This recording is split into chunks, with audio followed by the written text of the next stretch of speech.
Nah, Pak, mungkin kita agak sedikit bergeser karena tadi sempat udah mulai muncul tuh tadi bahasan kalau Bapak juga kan di Kemensos di pelayanan sosialnya ya Pak ya untuk beberapa kesejahteraan sosial di masyarakat. Apa sih Pak yang lagi jadi fokus dari Kemensos sendiri saat ini program-programnya? Ini giliran agak serius ya, boleh ya? Boleh. Yang tadi banyak ketawa ketiwi, tapi kalau bicara masalah sosial di Indonesia gitu ya, itu kita kayak supermarket ya, ada semua. Ada semua. Tadi saya singgung di awal cuman bencana gitu ya. Bencana itu dari Sabang sampai Merauke, betul-betul literally dari Aceh sampai Papua ada gitu. Ya banjir, ya longsor, ya gempa bumi, ya gunung meletus, ada semua. Ya, nomor 2, di luar kebencanaan kita dihadapkan pada kondisi yang menurut saya sudah sangat kronis gitu ya, sudah sangat ekstrim sekali, bahwa kita sudah merdeka sekian puluh tahun, toh yang namanya kesejahteraan itu masih diangan-angan gitu untuk sebagian besar masyarakat kita. Saya ketemu tatap muka dan langsung berinteraksi dengan jutaan ya, kalau tidak lebih dari puluhan juta gitu masyarakat kita yang masih bergantung atau hidup dari bantuan sosial. Ya, apapun bentuk bantuan sosialnya, kan ada beberapa ya, ada kalau untuk lansia, untuk ibu hamil, untuk anak sekolah ada program Keluarga Harapan namanya. Kalau untuk fakir miskin ada bantuan pangan non tunai BPNT. Ya, di dalam masa pandemi kemarin beberapa kali kita perkuat bantuan BLT minyak goreng dan sebagainya. Nah, dari keseluruhan itu saya melihat, menyaksikan, merasakan sendiri betapa namanya bantuan sosial ini sebenarnya nggak cukup dan nggak akan pernah cukup untuk mengangkat seseorang dari jurang kemiskinan. Nah, disitulah peran yang kemudian menjadi fokus saya sesuai arahan Bu Menteri. Saya diminta untuk fokus ke pemberdayaan, karena kalau bicara negara hadir gitu ya, itu ada degrees-nya, ada levelnya. Ada memang titik-titik di mana mau nggak mau harus ini deh, lansia ya, lansia tunggal, apalagi ya, disabilitas, anak yatim, ya sudah, negara full hadir untuk membantu. Tapi masih banyak sekali fakir miskin yang atau korban bencana tadi saya sebutkan, atau kelompok-kelompok tertentu di masyarakat yang sebenarnya masih bisa kita kembangkan potensinya, masih produktif loh, masih usia muda, masih di bawah 40, tapi sekarang hidupnya masih masih sangat rendah, masih sangat di bawah. Tinggalnya ada beberapa gambar saya punya ya, nanti kapan-kapan dia saya kirimin. Itu mohon maaf, tapi rumahnya sama kandang ayam sama kandang kambing ya mirip.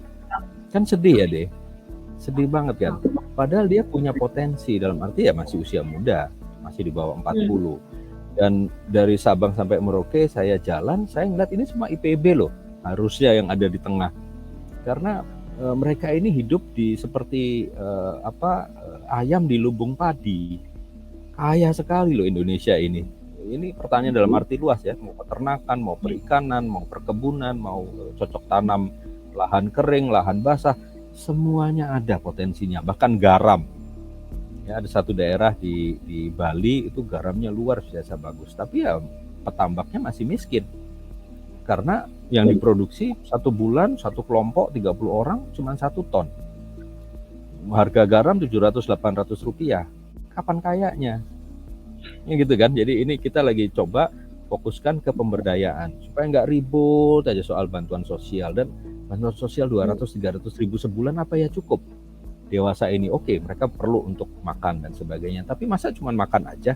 Harkat manusia kan harusnya nggak cuma perutnya kenyang. Harkat manusia itu ketika dia otaknya terisi, ketika dia berdaya, ketika dia juga memiliki self-esteem yang baik, percaya diri, mampu mengubah hidupnya, mampu mengubah hidup anak-anaknya. Jadi itu yang jadi fokus di Kementerian Sosial saat ini. Nah, 3 hal yang coba dilakukan. Ini nyambung ke suku anak dalam tadi waktu awal kita diskusi ya. Jadi ada wilayah bencana, ada wilayah 3T yang tertinggal terdepan, terluar gitu ya, sama fakir miskin ya. Ada tiga klaster, 3 hal yang kita coba dorong untuk bisa masuk ke area pemberdayaan. Sekarang lebih dari ada 150-an titik ya kira-kira, di mana kita masuk mengintervensi yang sifatnya jangka panjang. Sama seperti saya 10-12 tahun membina UKM di Surabaya, kita coba bina mereka untuk bisa punya usaha yang sustainable ya. Mulai dari contoh yang sederhana, kalau di Asmat itu kebutuhan pertama kan pangan ya. Di Asmat 2014 itu pernah terjadi kelaparan hebat dan mengakibatkan bahkan anak-anak harus meninggal ya. Jadi kita masuk ke pangan. Saya datang ke sana naik boat segala ya, dari Agats itu Timika ke Agats nggak ada masalah, itu hampir modern lah. Timika ada Freeport, modern banget. Agats itu ibu kotanya Kabupaten Asmat, itu jalan-jalannya itu nggak ada mobil. Ini tuh gambaran ya, nggak ada mobil. Adanya cuma sepeda motor, satu-satunya mobil cuma ambulans. Bukan karena nggak ada uangnya, bukan, tapi karena kotanya ini ada di atas rawa, sehingga jalan itu harus dibangun dengan kayu, kasih penyangga ya, pilar kayu. Jadi kalau teman-teman browsing deh kehidupan di Agats di YouTube tuh ada, bisa kelihatan itu ya seperti itu kondisinya. Bagaimana mau bercocok tanam, bagaimana mereka mau menghasilkan hasil saya rawa loh ya. Jadi kami coba bangun di sana dengan teman-teman, dibantu teman-teman IPB. Ada beberapa profesor yang saya kontak, Prof bantuin dong.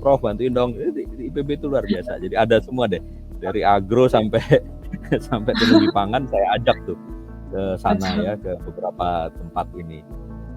Kita coba bangun tong, kita bikin tong. Di tong itu dikasih media tanam. Nah disitulah kita bercocok tanam. Ya alhamdulillah sudah 2 kali panen sayur ya, cepat. Kalau sayur kan cepat ya. Lele kita budidayakan juga, lele sama pakai vlog ya, biovlog, kemudian pakai air sungai yang ada, tapi kita kasih perkayaan nutrisi.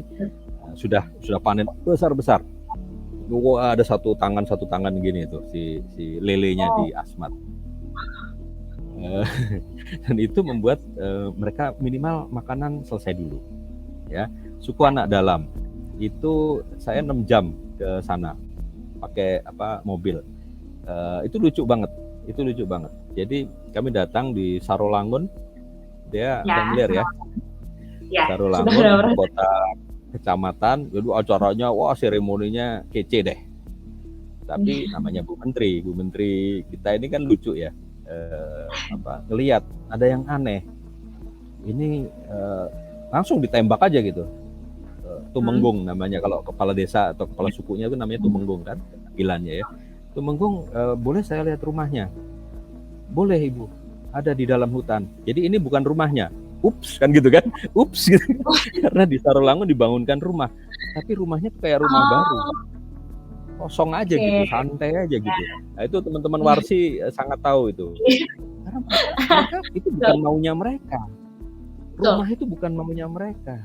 Jadi ketika terus diajak diskusi lebih dalam dan sebagainya, ya kadang-kadang non saya tidak ingin mengkritik siapa-siapa atau rezim yang mana, tapi kadang-kadang pemerintah tuh masuk bikin monumen. Buat apa? Rumah kalau nggak ditinggali. Buat apa kalau memang hati mereka nggak di situ? Ya kan, jadi diskusi dengan Tumenggung, dengan anaknya, dengan keluarganya. Ternyata impian mereka sederhana kok. Ibu, rumah kami hutan, atap kami langit, alas kami rumput. Itu sudah biasa untuk kami. Tapi kami ingin anak-anak kami bisa baca tulis, bisa sekolah. Suku anak dalam di Jambi minta anaknya bisa sekolah. Bayangin coba.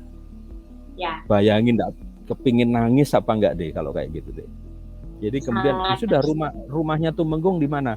Ada di dalam hutan. Oke, saya ikut di depan.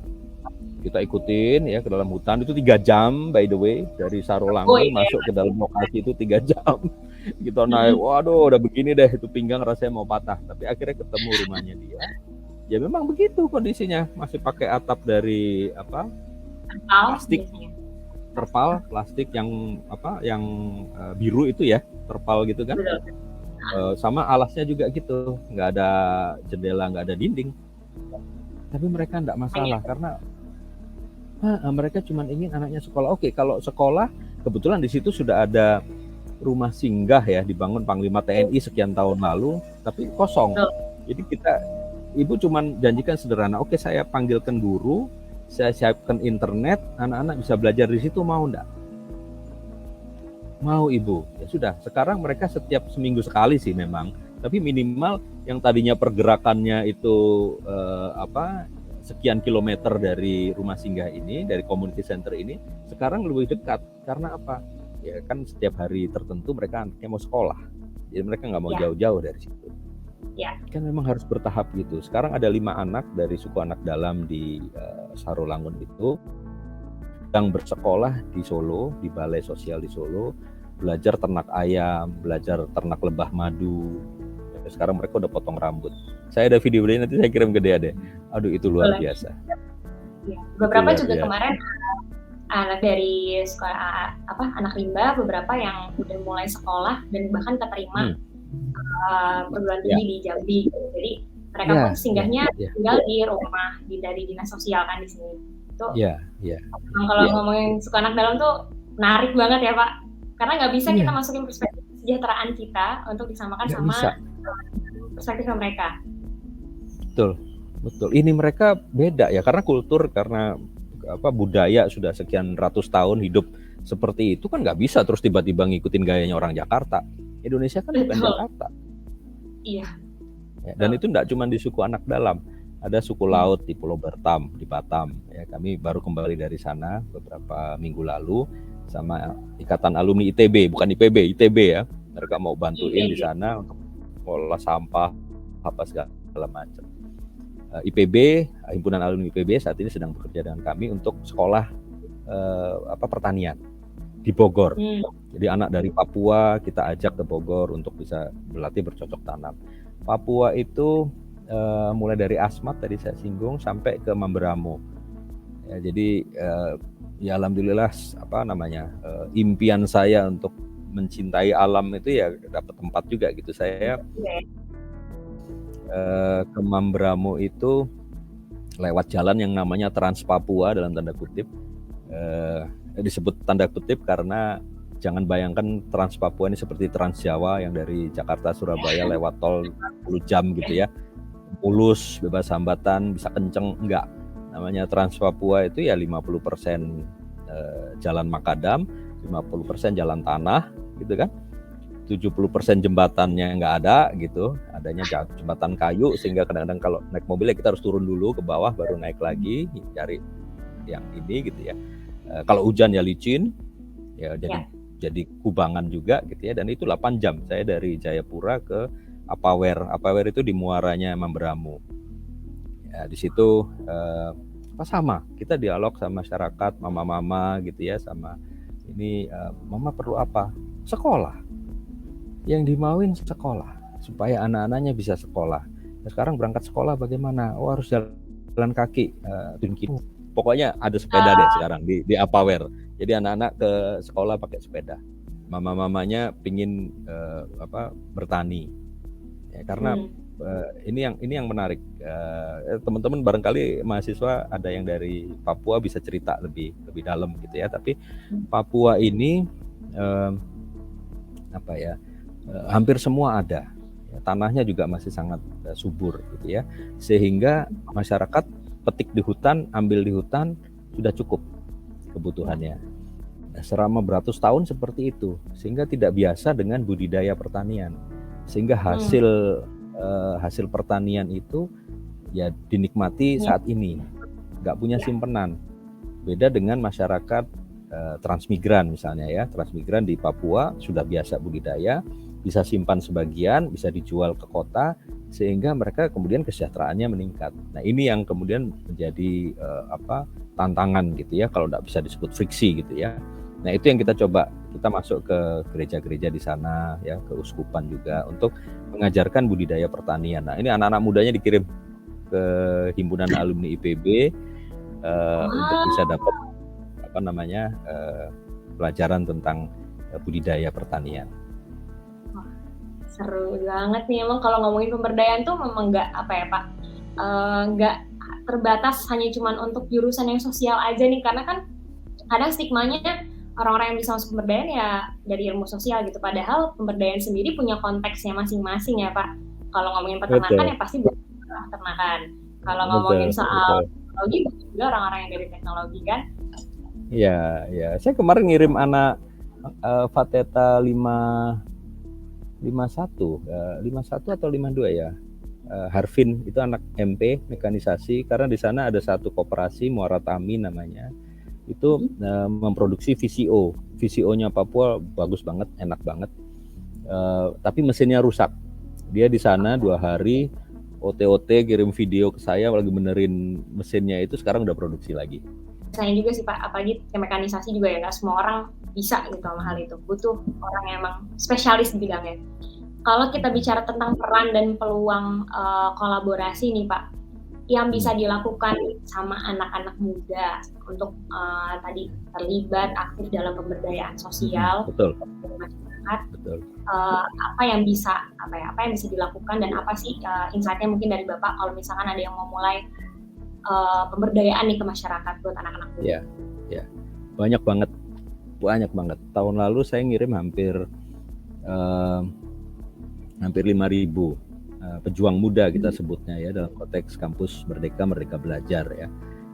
Anak-anak IPB banyak juga yang ikut ya, dan di situ mereka dikirim ke daerah ke 514 plus minus ya, karena ada beberapa kabupaten kota di Indonesia Timur yang tidak bisa kita kirim, tapi kira-kira 500 lebih sedikit kabupaten kota. Anak-anak muda semester 7 ke atas kirim ke lokasi, melihat assess kondisinya, mereka keluar dengan usulan-usulan pemberdayaan tadi. Dan itu sangat beragam.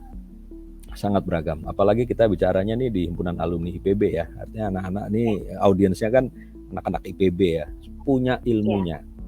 Semua punya ilmunya, mulai dari kehutanan sampai perikanan sampai ke pengolahan pangan ya, teknologi pertanian, semua ada ruang untuk berdasarkan ilmunya adik-adik bisa melakukan sesuatu untuk masyarakat. Banyak sekali yang bisa kita lakukan. Mulai dari tadi saya cerita VCO ya, itu contoh yang sederhana. Ayam petelur, ya, kemudian soal pakan aja. Makan ini bolak-balik ya, luar biasa. Kemarin waktu Ibu Menteri ke Blitar, ke makamnya Bung Karno, itu sempat ada petani telur di Blitar, kan memang sentranya untuk ayam petelur ya. Mereka protes dan minta supaya telur itu dibeli oleh Kemensos. Kita ajak diskusi, lah kenapa kok harus dibeli oleh Kemensos? Kami tidak bisa jual. Oh, kenapa tidak bisa jual? Cari terus. Ya karena pakannya mahal. Oke, kita bantu pakan gimana? Ya, jadi di Jawa Timur saat ini kami sedang dalam pembicaraan dengan teman-teman alumni IPB juga, termasuk yang di Caron Pokpan dan sebagainya. Bisa nggak ya kita bikin, dan itu anak-anak hunter sudah punya formulanya ternyata. Pakan ternak yang jauh lebih murah, karena tidak bergantung beberapa komoditas yang memang sekarang masih import gitu ya, kayak jagung itu kan masih sangat fluktuatif harganya. Jagungnya mahal ya, ininya semua mahal, dedak, kemudian kemarin saya ketemu petani, pengrajin tempe ya, mengeluhkan kedelai kita kan semua masih import. Sempat waktu itu berhenti produksi ya, mereka demo berhenti produksi. Tempe itu favorit mahasiswa juga. Itu dia. Padahal loh Indonesia kan harusnya bisa gitu. Dan IPB punya loh varietas bibit tempe yang gemuk-gemuk, yang bagus-bagus, yang nggak kalah dengan benih impor. Kemudian apa lagi saya ketemu? Itu Ya, lupa. Oke, nanti itu kita, kalau keinget nanti kita masuk lagi ya deh. Saya lupa. Tapi peluangnya banyak banget. Apalagi IPB. Harusnya anak IPB, lulusan IPB enggak kesulitan untuk mencari tempat di mana bisa berperan di masyarakat. Karena memang ekonomi kita basisnya pertanian. Ya. Dan IPB ada di center dari Gravity ini gitu. Jadi saya kebetulan jadi mentor juga untuk mentoring leader gitu ya.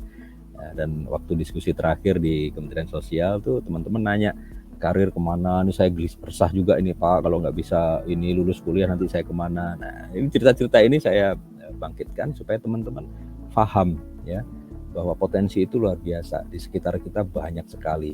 Asal mau, asal berani melakukan sesuatu, apapun bisa jadi uang, apapun bisa jadi bisnis, apapun bisa jadi peluang untuk kita berperan memberdayakan masyarakat dan create impact tadi ya.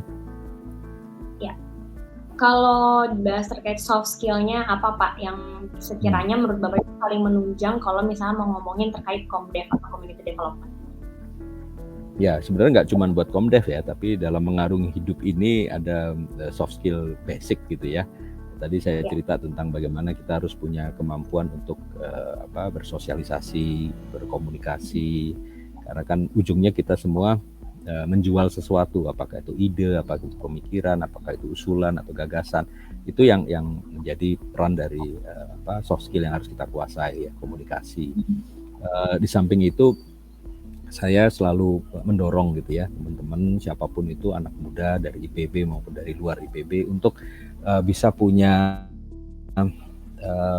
kebanggaan gitu ya terhadap apa yang dilakukan. Tadi saya bercanda sama Dea, saya lahirnya kayaknya kecepatan gitu ya, terlalu awal gitu ya.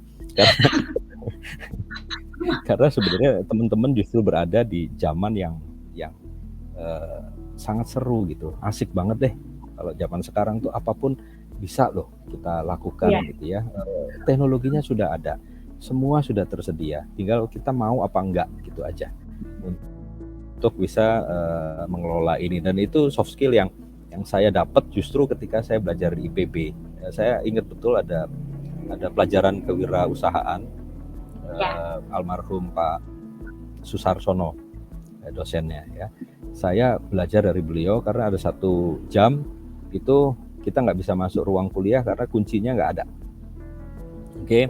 Kita pada nunggu panas-panasan, ada yang kemudian ambil topi, ada yang ngambil buku ditaruh di kepala, ada yang duduk di bawah pohon dan sebagainya, sambil menunggu komti cari kunci kan gitu. Akhirnya datang, kita masuk, 1 komentar beliau, kebetulan saya lagi di dekat beliau, itu kayak sambil menggumam saja sebenarnya. Ini loh sebenarnya esensinya kewirausahaan. Ini sebenarnya bedanya antara tahu dan berbuat. Kita semua tahu panas, tapi yang berbuat untuk melindungi dirinya dari panas cuma sebagian. Itu sampai sekarang saya ingat statement itu, dan itu esensi dari mata kuliah kewirausahaan. Begitu banyak yang kita tahu, begitu banyak yang kita bisa lihat di lapangan. Dia saat ini pun pasti bisa melihat, menemui dengan cara yang mudah di kiri kanannya, tapi mau enggak kita berbuat? Itu pertanyaannya deh. Ya benar-benar. Coba itu yang membedakan ya jalurnya orang. Kenapa kita kadang suka iri ngeliat tuh, oh dia bisa seperti itu, tapi kita nggak lihat apa yang dia lakukan kadang gitu kan. Betul. Kalau misalkan apa yang terpatri di Bapak kalau misalnya saya nanya terkait pemimpin dan kepemimpinan? Pemimpin lead by example. Mereka walk the talk. Mereka dinilai oleh anak buahnya dan dinobatkan menjadi pemimpin bukan karena struktur, bukan karena jabatannya. Ya, kita menemui banyak sekali pemimpin yang sebenarnya bukan siapa-siapa di dalam struktur. Tapi itu yang kalau kita di sosmed kita belajar itu sebagai informal leaders ya. Tapi mereka dipandang sebagai pemimpin, ditasbihkan sebagai pemimpin karena dipandang memiliki kepemimpinan. Jadi kepemimpinan itu sesuatu yang menurut saya melekat di dirinya, bukan di bajunya, bukan di jabatannya, bukan di strukturnya. Dan itu genuinely orang akan akui, orang akan lihat, orang bisa nilai. Nah, itu tidak lepas dari karakter, tidak lepas dari kemampuan atau inner strength yang kita miliki. Dari mana inner strength itu? Dari mana nilai-nilai itu bisa terlihat terpancar di luar? Dari tindakan kita. Kalau tadi misalnya ya, saya memilih untuk tidak merokok, gitu kan? Tapi saya kemudian merokok, orang nggak akan respect. Saya bilang anti korupsi, tapi saya nyopet, itu orang nggak akan respect. Pemimpin seperti itu nggak akan dapat tempat di hati orang yang dipimpinnya. Bilang nggak boleh telat, tapi telat.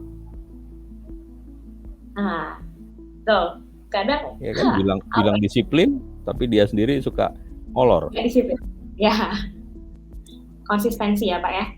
Terus apa yang dibilang dengan perilaku atau sikap kita juga gitu ya, sebagai seorang yang menunjukkan karakter itu nggak cuma di omongan, tapi kita juga memang menunjukkan punya nilainya gitu ya Pak. Oke, ini obrolannya menarik banget. Ada yang udah nggak terasa nih, udah berlalu hampir 1 jam kita ngobrol Pak. Mungkin boleh Pak satu closing statement yang Bapak ingin sampaikan untuk anak-anak muda, boleh apapun. Ya, saya mau kembali ke do a good deed, stand up and lead. Esensi dari apa yang saya sampaikan dari tadi ya, sejam yang lalu sampai detik ini, saya rasa ke situ ya Dea, ke situ. Jadi ayo kita memilih untuk berbuat kebaikan, berbuat sesuatu instead of mengutuk masalah atau bahkan jadi bagian dari masalah. Amit-amit kalau anak IPB nggak boleh ya, jadi bagian dari masalah. Instead of mengutuki, meratapi, menyalahkan orang atas masalah yang ada di sekitar kita, apakah itu banjir, apakah itu polusi udara, apakah itu kemiskinan, apakah itu anak jalanan, apakah itu kekerasan seksual pada anak-anak, apapun itu, kita bisa memilih untuk menjadi bagian dari solusi, ya, untuk meng-create impact di dalam hidup kita, ya, karena hidup itu cuma sekali loh. Ya, hidup cuma sekali, jangan sampai kita kemudian jadi nyesel, aduh coba dulu aku ini, aduh coba aku. Nah, itu yang akan membedakan. Stand up and lead adalah ketika kita kemudian menginternalisasi apa yang kita believe, apa yang kita percaya, values yang kita yakini itu, kita internalisasi, kita yakini betul, kemudian kita pancarkan ke sekeliling kita dalam tindakan-tindakan yang sederhana. Kalau kita nggak mau lihat lingkungan kita kotor, ya jangan buang sampah sembarangan. Kalau kita nggak mau lihat ada polusi, ya janganlah ngerokok. Kalau kita tidak ingin lihat anak-anak kita menjadi kecanduan pornografi misalnya, ya ayo ajak mereka untuk kegiatan yang positif. Ayo batasi internet di rumah. Ayo bikin kontrol supaya nggak ada TV di masing-masing ruangan. TV satu aja, jadi apapun yang ditonton kita ini. Sekarang saya agak susah karena ada gadget ya. Susah juga tuh ngontrol anak-anak. Tapi karena anak-anak saya sudah tahu apa yang bisa ditonton anak pandai, ya sudah dengan sendirinya itu dihilangkan. Stand up and lead itu sesuatu yang privilege, ya, bahasa tepatnya adalah privilege.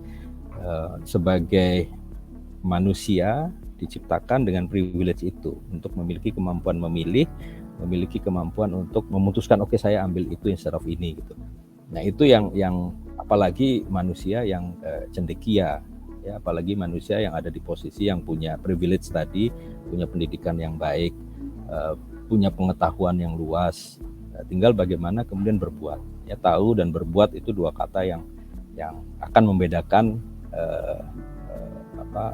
kemana kita akan melangkah. Itu deh buat penutup. Mudah-mudahan nggak terlalu berat buat pagi-pagi ya.